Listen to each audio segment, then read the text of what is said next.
স্বাগত চট্টগ্রাম প্রতিদিনের সাথে আছে আমি তাসনিম অর্থী। কয়েকদিনের টানা বৃষ্টি তাতেই তলিয়ে গেছে সড়ক।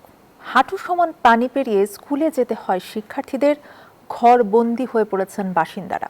শহরের হাসপাতালগুলোতেও একই অবস্থা। বছরের পর বছর একই দুর্ভোগ, তবুও মিলছে না স্থায়ী সমাধান। কুমিল্লা থেকে পাঠানো তথ্য ছবিতে এইচ.এম. মহিউদ্দিনের desk report. এটি কোনো ছোট খাল বা শাখা নদী নয়। এই চিত্র কুমিল্লা শহরের। কয়েকদিনের টানা বৃষ্টিতে এভাবেই ডুবে গেছে শহরের সড়ক, হাসপাতাল ও স্কুল। শহরের বিসিক শিল্প এলাকা, ধর্মপুর, ছায়াবিতান ও ভিক্টোরিয়া কলেজ সংলগ্ন এলাকা এখন ভাসছে পানিতে। সবচেয়ে বেশি ভোগান্তিতে কর্মজীবী ও শিক্ষার্থীরা। স্কুলের ভেতরে পানি প্রবেশ করায় ব্যাহত হচ্ছে শিক্ষা কার্যক্রম। পানি মারিয়েই রোগীরা হাসপাতালে আসছেন চিকিৎসা নিতে। কলেজে যাতায়াত করতে অনেক সমস্যা হয় পানি পার করে। অনেক সময় দেখা যায় বেশি পানির কারণে আমরা আসতেও পারি না, অনেক ক্লাস মিস হয় আমাদের। যানবাহন থেকে চলাচলা করতে সমস্যা হয় পানির কারণে, ভাড়াও বেশি নিচ্ছে। যে বাড়িঘরগুলো করছে এগুলো মনে করেন যেন আপনাদের এই রাস্তার ভিতরে নিয়ে এসে এবং কি ড্রেনে কোনো ব্যবস্থা রাখে নাই। অপরিকল্পিত বাড়িঘর নির্মাণ, ড্রেন দখল এবং পানি নিষ্কাশনের পথ বন্ধ হয়ে যাওয়ায় বছর জুড়ে এই দুর্ভোগ বলে জানান অনেকেই। প্রকল্প না নিলে, খাল কাটা না হইলেই এই পানি নিষ্কাশনের জন্য এখন বাধা সৃষ্টি হয়ে থাকবে। এদিকে ড্রেনেজ ব্যবস্থা না থাকার কথা স্বীকার করেছে কুমিল্লা সিটি কর্পোরেশনের প্রশাসক। সংকট নিরসনে কাজ চলছে বলেও জানান তিনি।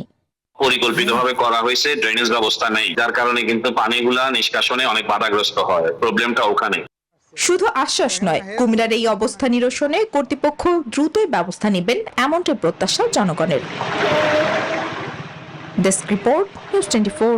প্রশাসন আর আনসার বাহিনীর চোখের সামনে ধারালো অস্ত্র হাতে দিনের পর দিন ঘুরছেন এক ভারসাম্যহীন নারী। ভয় পাচ্ছেন সাধারণ মানুষ, কিন্তু তাতেও কোনো সুরাহা হচ্ছে না। চট্টগ্রাম মেডিকেল কলেজ হাসপাতালের জরুরি বিভাগে দেখা যাচ্ছে এই দৃশ্য। আকরাম হোসাইনের রিপোর্টে বিস্তারিত। চট্টগ্রাম মেডিকেল কলেজ হাসপাতালের জরুরি বিভাগ। বেশ কিছুদিন ধরে ভারসাম্যহীন এই নারীর নিয়মিত উপস্থিতিতে তটস্থ সবাই।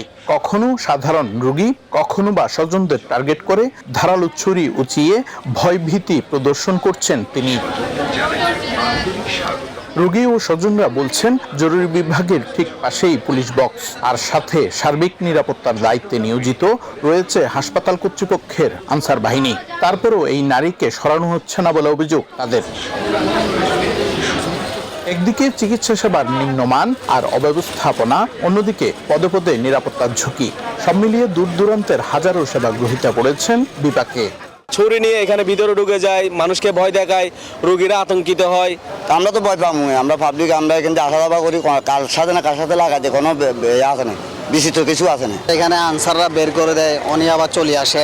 এখন আমরা সবাই তো ওনাকে নিয়ে ভয়ে আছি। সমস্যার সমাধানের আশ্বাস হাসপাতাল কর্তৃপক্ষের। যারা এরকম করুক তাদেরকে সাথে সাথে পুলিশ পার্টিতে নিয়ে এসে তাকে যেন ইভালুয়েট করা হয়, সে আসলে কি মানসিক রোগী কিনা। যদি মানসিক রোগী হয় তার স্বাস্থ্য একরকম হবে, আর যদি সে সুস্থ রোগী হয় তখন তার প্ল্যানটা আরেক রকম হবে। এক্ষেত্রে দ্রুত কার্যকর পদক্ষেপ নেওয়ার দাবি ভুক্তভোগীদের। আকরাম হোসাইন, নিউজ 24, চট্টগ্রাম। চট্টগ্রামে বাড়ছে ডেঙ্গুর প্রকোপ, কমছে না হামের সংক্রমণও।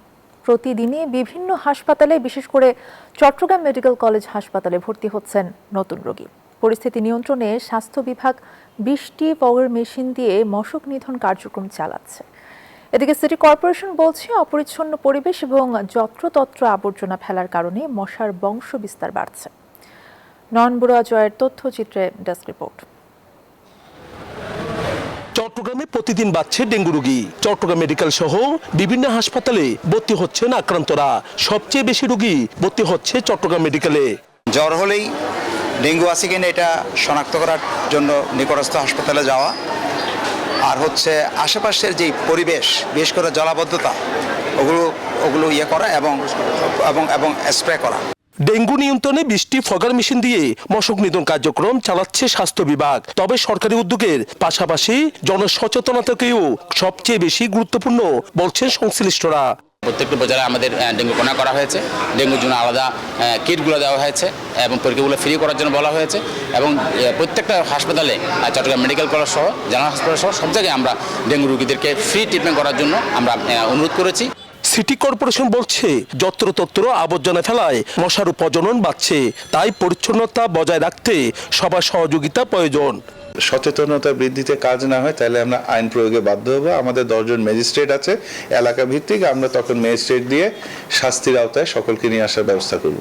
ডেঙ্গুর পাশাপাশি বাড়ছে হামের সংক্রমণও, সবচেয়ে বেশি আক্রান্ত হচ্ছে শিশুরা। নয়ন বড়ুয়া জয়, নিউজ 24, চট্টগ্রাম। চট্টগ্রামের বাজারে কাঁচামরিচের ঝাঁজ না কমলেও কমতে শুরু করেছে বেশিরভাগ সবজির দাম। কয়েকদিনের ব্যবধানে কেজিতে 40 টাকা কমে বেগুন বিক্রি হচ্ছে 100 টাকায়, টমেটোর কেজি 100 টাকা, কাঁকরোল ও পটলের কেজি 80 টাকা। তবে কাঁচামরিচ এখনও 280 থেকে 300 টাকার মধ্যে। সবজির দাম আরও কমার দাবি ক্রেতাদের। বিক্রেতারা দেখাচ্ছেন নানা অজুহাত। এই ছিল এখনকার সংবাদে। ধন্যবাদ সবাইকে।